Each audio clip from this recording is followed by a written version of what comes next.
Last week in Bold Souls.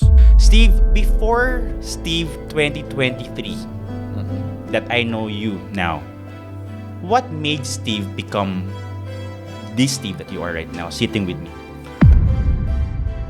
Na-realize ko nga at a very young age na about being a billionaire. So iba na yung purpose ko. Parang this should not be the purpose of life, just making money. The happiness or the fulfillment that you have to be able to see your people grow, Yeah. to make an impact on your generation, yun yung mas nagsasatisfy sa akin. In this episode, This is something kasi people don't openly share. Being in debt. What is one clear advice you can tell them who might be struggling right now and could not find the way out kasi lubog na sila? What is one advice you can give them? This is the time for us to go deep with real conversations from real people, getting real ideas, and real lessons. Hi, I'm Ralph Lyko, and this is Bold Souls.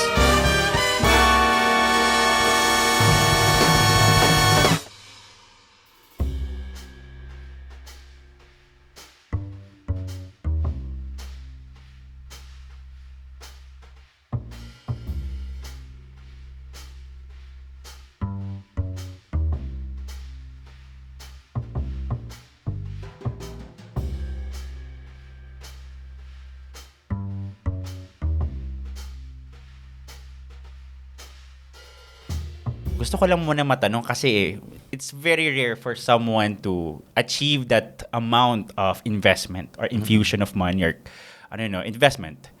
How did it feel ba to get that amount of money? Pwede bang... Yung totoo. Siyempre, alam mo, nung pumasok na sa... Iba yung sinayang mo sa kontrata, iba yung pumasok na sa bank account mo, di ba? Oo. Pero pagbukas mo ng bank mo, ngiting tagumpay talaga. Yes. No? So, siyempre, I was very happy. Of course, it's a happy moment. Pambihira naman yan di ba? But, that's it. That's it. That's it. It's more talaga importante ang pera. It's just a fuel for your dreams, for your purpose, Yes. for your mission in life. That's true. So, that's how we view it. And I think really God blessed you with this next step, this achievement, this infusion of investment is because you were the right receiver for that as well. Kasi growing up, I learned na God provides us with what we can handle. And the question is, can you keep it and can you make it grow so that you can increase your impact? He might not give us this amount if we're not the right cup to receive that. Is that real? Is that true? Well, I would say, when people talk about anong klaseng hirap yan, ang pinapakain ko sa anak ko, NFA rice. No? Hindi ko alam kung ngayong panahon may NFA rice pa. Pero yan po yung government rice. Basta alam ko mahal na ngayon lalo kasi sa inflation. Mura yung NFA rice kasi maraming bato-bato yun Di ba? Yun yung para sa... You were married at this time. And I you was have married. kids. I have 2 kids. No? So parang ayuda rice yun, guys. No? Isa pang very visual sa akin was I had my table and my chair. Yung isang kamag-anak ko came in asking for payment. Sabi ko, walang pambayad. Gusto mo kunin mo na lang to. And kinuha niya. Pero mahal ko pa rin siya. We still talking. Kasi sa akin, ako naman may utang sa'yo. Puti ka nabawa sa utang. Kunin mo yun. Pero ganong impact na, I have to go through it. Ang mas mabigat was the longevity ng utang ko. Kasi it took me 12 years to pay it off. Wow. So, when people think, the truth is, I got depressed a lot.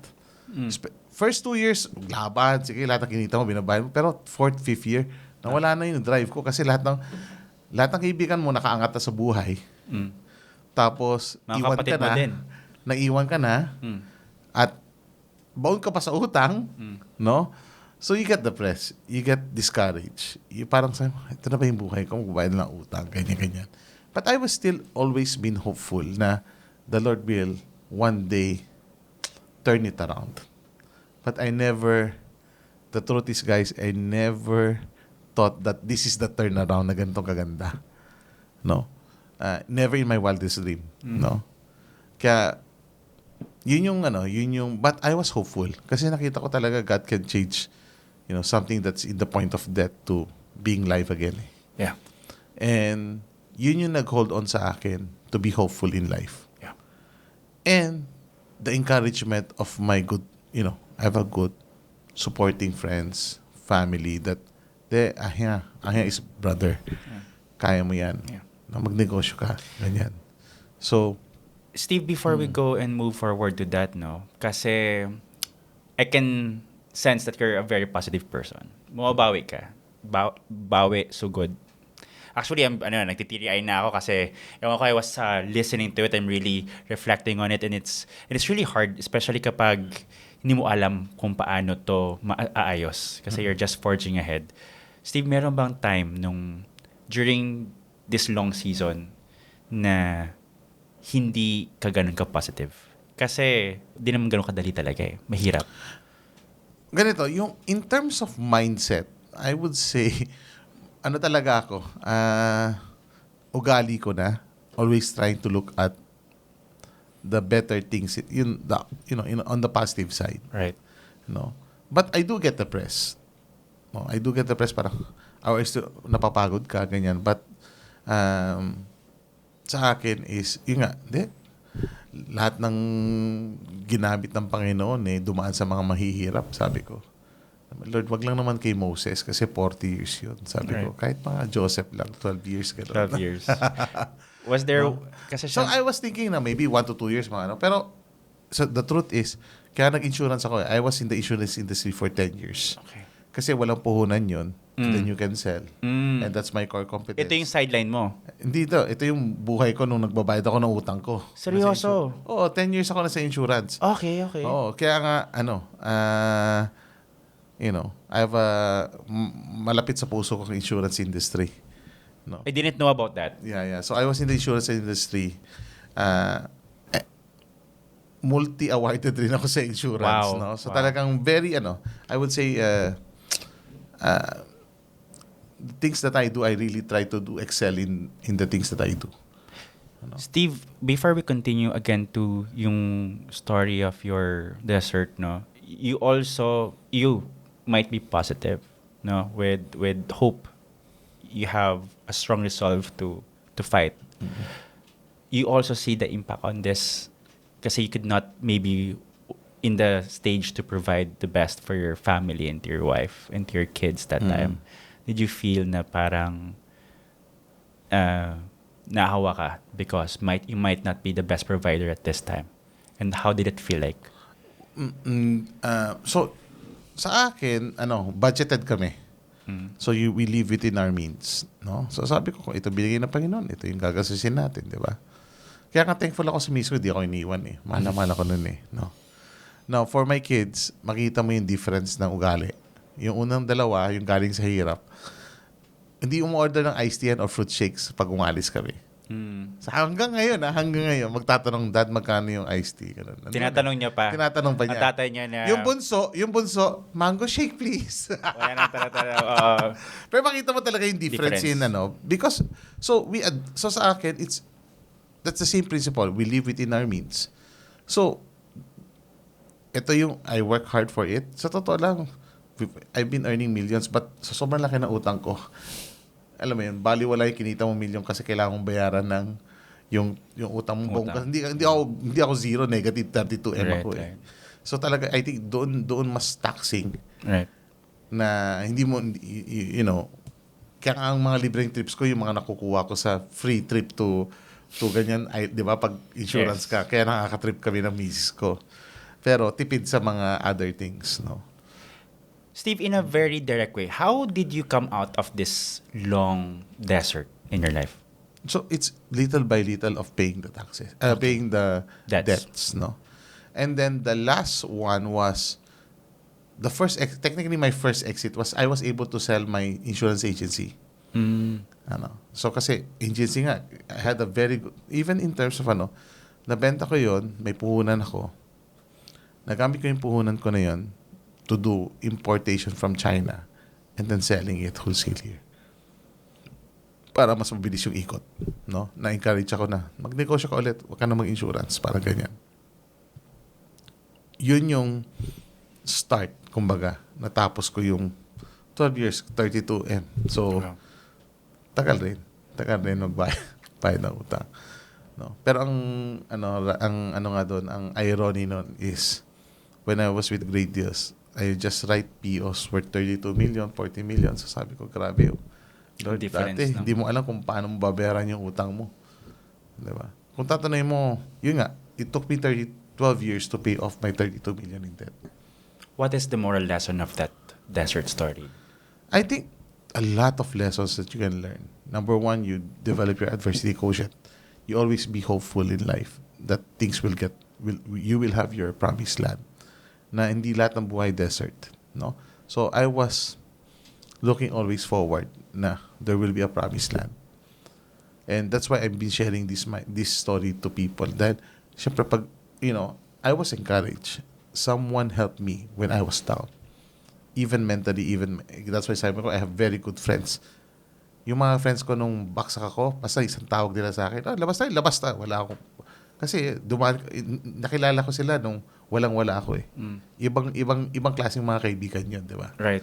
So, yun yung impact para sa akin. No?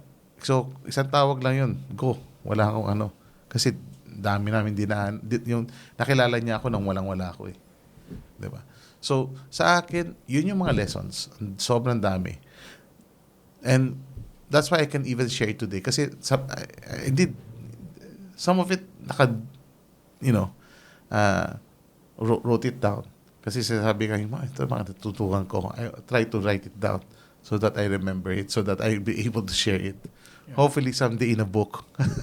I think you're the perfect author for a great book that will inspire a lot. Kasi yung story mo is always something we discuss. No? Naalala ko nung NBU last year. Thank you again for coming. And now you're still part of NBU. Or it's third na natin to, no? Fourth na. Naalala ko, there were young entrepreneurs who were crying after the party, during the party of NBU, no? Nung natapos yung NBU. And then they were talking about how much debt they have. Parang yung isa is, okay, meron akong 2 million na utang, hindi ko alam kung paano to lulutasan. Uy, okay lang yan, meron akong 3 million. Isa naman, okay lang yan, meron akong 5 million. Ito. Nung 32 million ko, Yes. wala mo sa isang araw, ilang beses ang linggo-linggo, ilan ang Sobrang umulit sa akin. stressful. Ilan, di ba? Yeah. So, tanggap ko, tinatanggap ko. Ang sinasagot ko sa kanila, pero from my heart, I'm gonna pay you. If it takes me a lifetime, yun ang word ko, I'm gonna pay you. So, kahit 500 yan, 1,000 yan, basta may naglalabas ako. Kasi, parang, it's a show of faith na binabawasan ko yung utang ko. Pero yun lang yung budget ko for the month. What is clear advice that you can give to anyone right now? This is something kasi people don't openly share, no? Yung the things na katulad ng pag-utang, being in debt. What is one clear advice you can tell them who might be struggling right now and could not find the way out kasi lubog na sila? And also might not have the resolve like you have, no, yung porsigido. What is one advice you can give them? I think importante rin na sa atin rin yun eh. Kasi kailangan mo maging matatag to be able to go through this. Pero ito ang sinabi sa Biblia. Walang binigay ang Panginoon sa atin na hindi natin kaya. So walang rason para sabihin mo, mahina ako, hindi ko to kaya. Sigurado ako kaya natin. Kasi hindi tayo bibigyan ng problema ng Panginoon na hindi natin kaya. No? And I think yun yung importante. And you anchored yung resolve mo with that promise na Anchored on the faith in the Lord talaga na one day, yoyoman din ako. Pero you never know when. yeah. No? It was never promised to me na after 12 years na ganito magiging buhay ko. Never. I was just hopeful and I just keep on doing the work. One day at a time. Talaga, and those, some days are good and some days will be bad. I'm not saying it's gonna be, sunshine every day. Diba? Kasi I've gone through it eh. Hindi naman lahat. Talaga, may araw na, dito lang ako sa kama, pagod na ako, talaga. Ilang taon na ako nagbabayad ng utang ko, no? Tama na. Tapos tatawag na naman, di ba? Steve, yung story mo, no, about going through that, ngayon parang it's just like a story. 12 years, okay. Pero that is really long time. Was there a time ba na you hated God for putting you in that position? No. Alam mo, ito nga nakakatawa. Di ba, I was a very early achiever, I would say. Yeah. I told my wife to be noong time ng girlfriend ko. Sabi ko, alam mo, one day feeling ko, babaksak ako sa negosyo, sabi ko. Kasi nakita ko lahat ng mga, na ginamit ng Panginoon, may dinaanan ng malaking problema, whether in life, with marriage, with health, or with money. Feeling ko sa akin pera, sabi ko. So sabi ko, mukhang dadaan ako sa ganyang problema. Siyempre, nasabi ko yun, natatawa nga lang kami nung nangyari na, Lord, hindi naman ganitong klase problema hinahanap ko. Good problem. Steve, I have some surprises for you that I'm going to share you. Sayang lang, medyo may nabukong isa, pero this is something I prepared for kasi I think this is a way na you'd realize that you've touched some people. But before that, may mga tanong kasi na gusto malaman ng ibang tao. Steve 2015 is different from Steve 2023. And that's 8 years. 8 years is a short amount of time. That's basically someone in law. Iba yung skill sets ni 2015. 2015 kasi I remember from your story. O, diba? Fan ako ni Steve eh. Alam ko na yung story niya. Pwede na ito gawin live story. Book eh.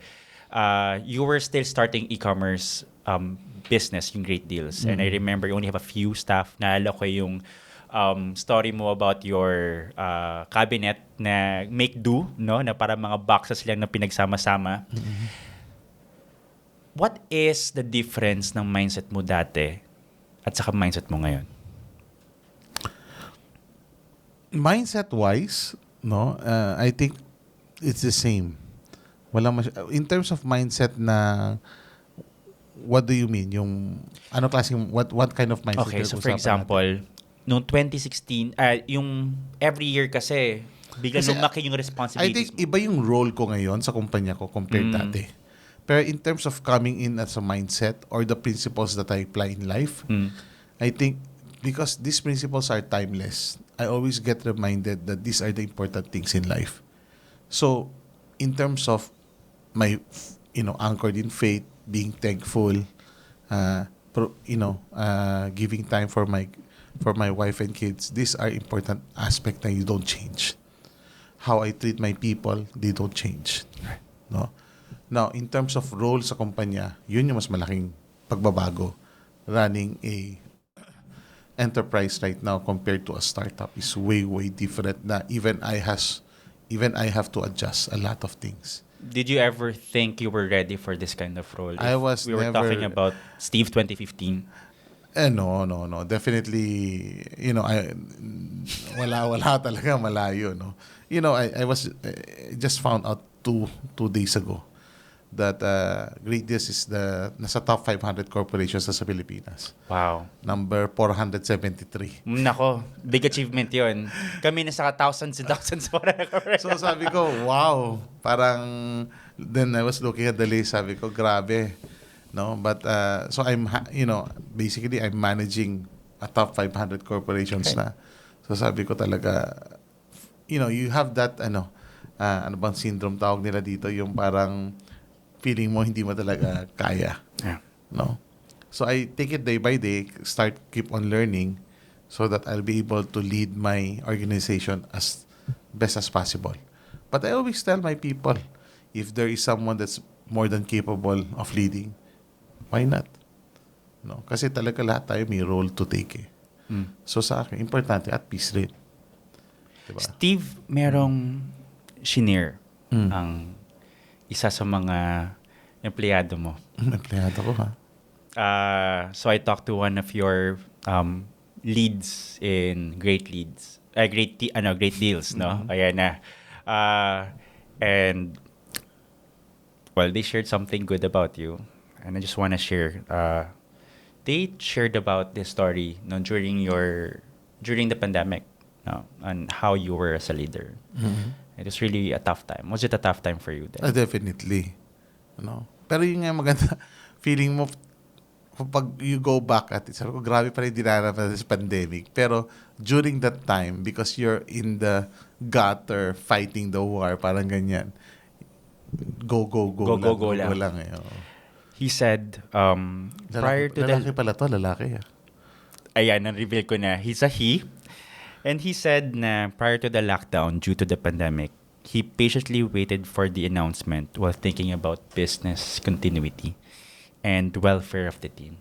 Inunan niya kami. In the end, we experienced hypergrowth during the pandemic while ensuring everyone was safe. And I'm grateful for that. Steve is a visionary with the heart, and he always looked forward while making sure people will never be forgotten. Sino yan? May promotion ba to? Wala. Siyempre, hindi pwede ma-promote dahil may message lang, di ba? May KPIs kami. Tsaka performance evaluation. This is a really good testimonial. No? But I won't share the name para this comes more of a an honest feedback lang. And that means that during this time, you led with people, not led recklessly. No, kasi it's very stressful. And I also talked to some other people. And these are people closer to you. And si Steve, ano ba ito kaya mga sinishare ni Ralph? It's from your daughter. Nagtanong din ba sila sa'yo kung sino ba ito si Ralph? At a young age, our dad taught us. Which daughter yan? Which daughter? Yan na naman ang secret ko kung sino amongst your daughter. Actually, detective ako in my past life, Steve. Actually, tanong ko na rin yung maid nyo. Joke lang. At a young age, our dad taught us not to let fear paralyze us. Instead, we should face it. An example was our fear of heights. He started with making us jump from small stools, boxes, and eventually even on top of the fridge. Wow! He would, acrobat ba to, Steve?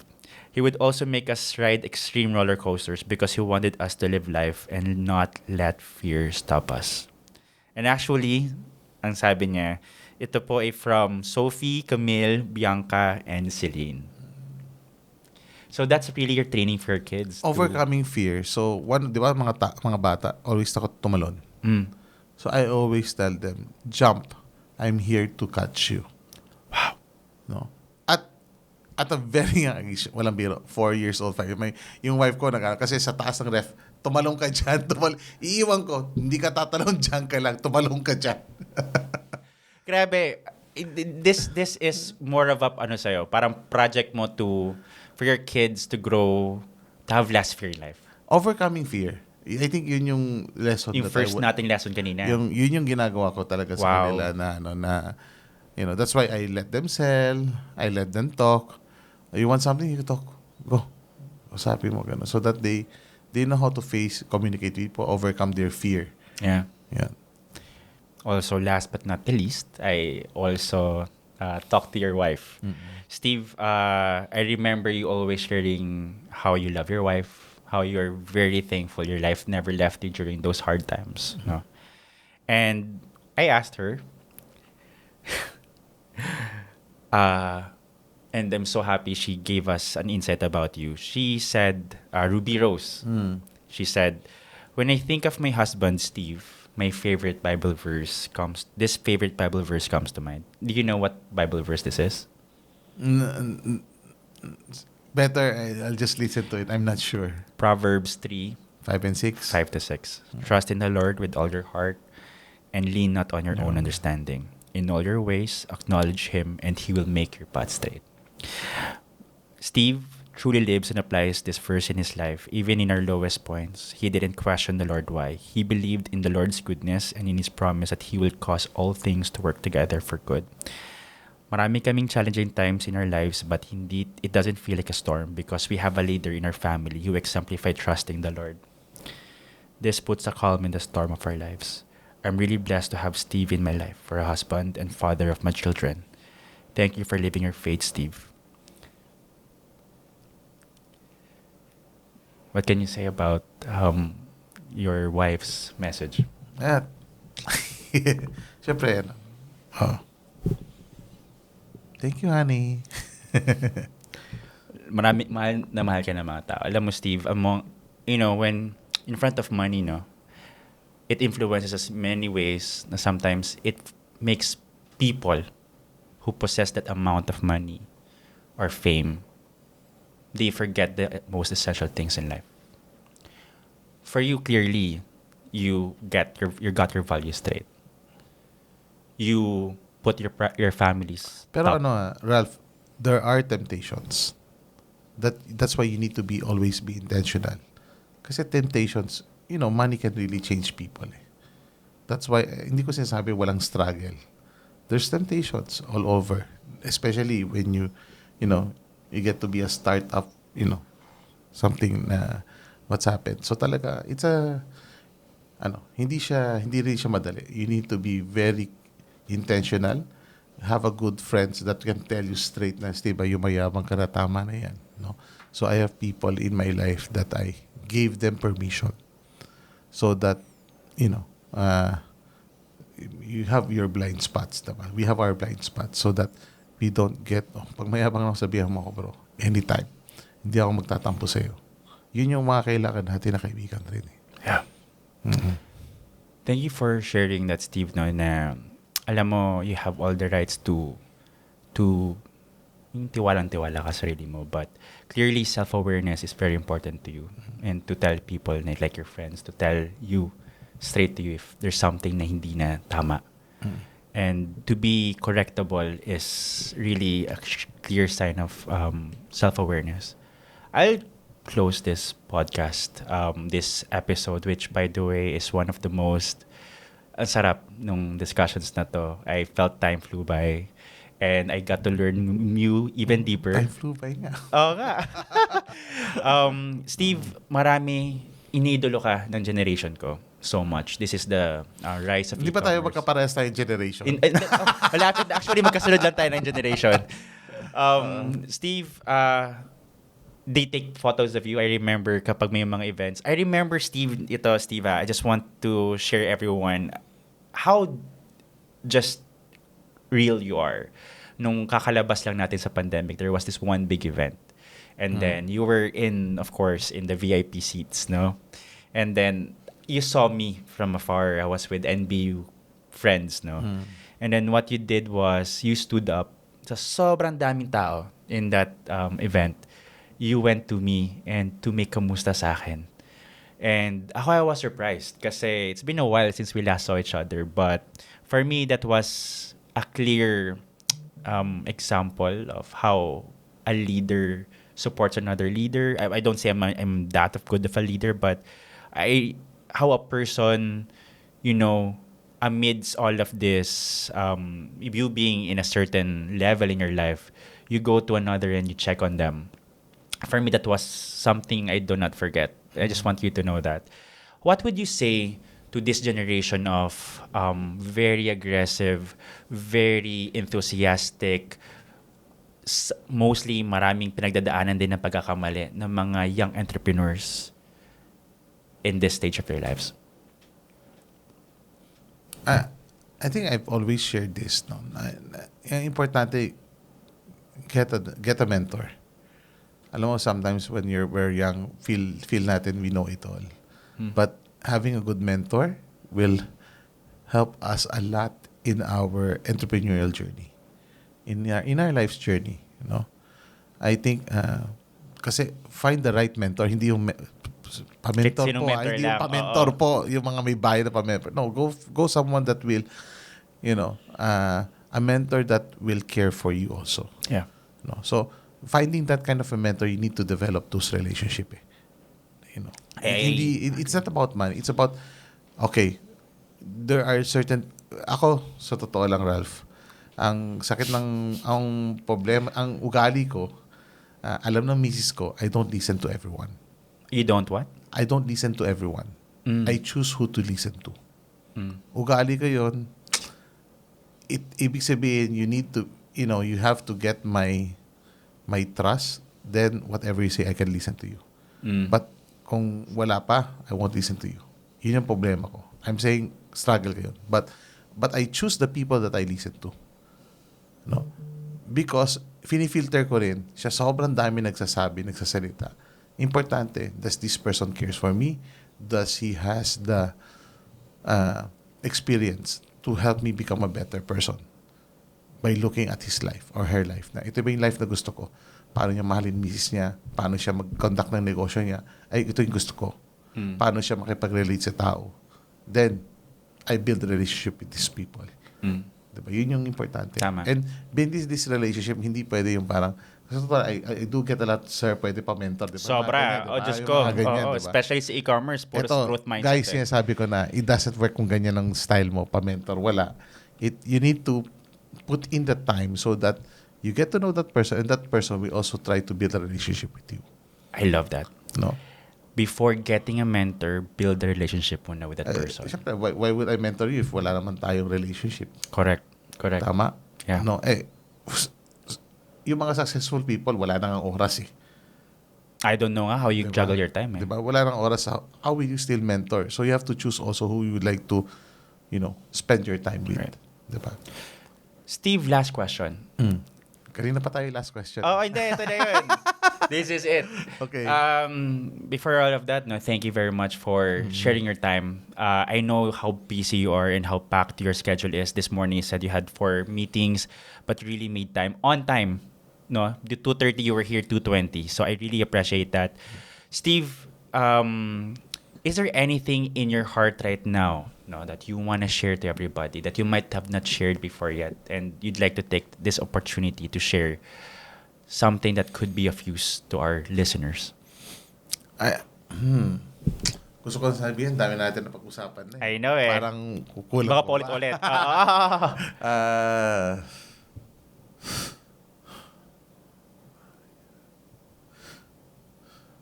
Kasi I'm saving something for NBU rin eh. Oh, ay, okay.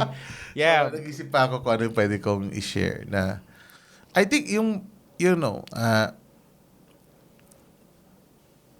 in terms of I shared this in one of my TikTok contents, yung status quo. A lot of people, a lot of businesses, okay na yan, we're doing good. Let's do status quo. I always try to challenge status quo in our companies kasi, di ba, marami nang nangyari. Kodak, Nokia, they were the leaders in the market. Kasi iba, there's a different psychology when you're the leader already. Dati, I was the one who's trying to overcome the champion, di ba? But when you're the champion or leader in your field, I told my team na we need not just to be in the status quo. We need to adapt, learn, and continue to innovate. No? And I think it boils down first to the attitude ng organization mo. Ganun ba yung attitude na meron? Or lahat kayo satisfied na sa buhay? So, importante rin na we have that hunger to continue to improve. No? So, sa akin, fastest company na kayo, then what? Yung ba importante? Hindi. Diba? Ang importante, we sustain our business, sustainability, efficiencies, profitability. Kailangan rin kumita yung kumpanya. Kung hindi, anong gagawin natin dito? Diba? Hindi naman, especially this time, that funding is it's a different market already. Hindi katulad dati, zero interest. Parang free money lahat. Valuations are high. Now, it's totally different. No? Landscape has been different. If you don't have a sustainable business, you won't survive. Right. So, even for entrepreneurs, we need to remember things change so fast. Diba? Last year, you're gonna be this, then this year, ganito. No? And it's so fast. That's why if we need to learn to always be flexible, adapt to changes, so that also I always try to listen to sellers palagi. On the ground. Kasi, typically, pag lumalaki na yung organization mo, it's harder to change things because you have processes. So, palagi ko sinasabi sa team ko, our speed to market should be fast. And the only way is, okay, how does this seller does it? How does this seller does it? Kasi ganun, I was a seller eh. Bilis pag seller, ngayon, dahil desisyon, kailangan dumaan sa lawyer, ganyan. Diba? So, yun yung mga things na I want to continue. that we keep on trying to learn new things. No? So hopefully you join NBU. No? So may mga Yeah. bagong bombs tayo there. Steve, actually, Nag-plug na rin ako. I know. Thank you. I actually want to take this opportunity, Steve. Thank you for saying yes again for the fourth time. So since NB 2020. Pero guys, iba na yung content ko by that time. Yes. Yun nga na-excite kami kasi nagbabago yung e-commerce. There's so much changes. Iba yung e-commerce noong 2020, iba yung e-commerce ngayon. Out of nowhere, biglang nagkaroon ng TikTok store, biglang nagkaroon ng mga new trends, biglang nagkaroon ng influencer na rise din of influencer. Meron ding pagbaba when it comes to influencer impact. It's sobrang daming changes. And that's why I think, we need to be updated, especially if you're in business and if you want to also take advantage of this changing trends in the industry. Steve, can you maybe you can invite people also in the upcoming NVU and what you're going to speak in the event as well. Yeah. So definitely, guys, I'll be sharing principles, trends on this coming March 1 to 4 Yes. sa UP Diliman, New Bold U with Ralph Lyco. Yeah. Yeah, no? And I think I've always been that's why I really enjoy the atmosphere, the culture, the people in New Bold U. No? I think that's one of the few organizations that I really enjoy talking to and sharing my life also, no? So hope to see you there, and definitely it's a life-changing experience. All right. Thank you very much, Steve. And that's it for this episode. Thank you very much, Steve. Thank you. And another round soon. All right.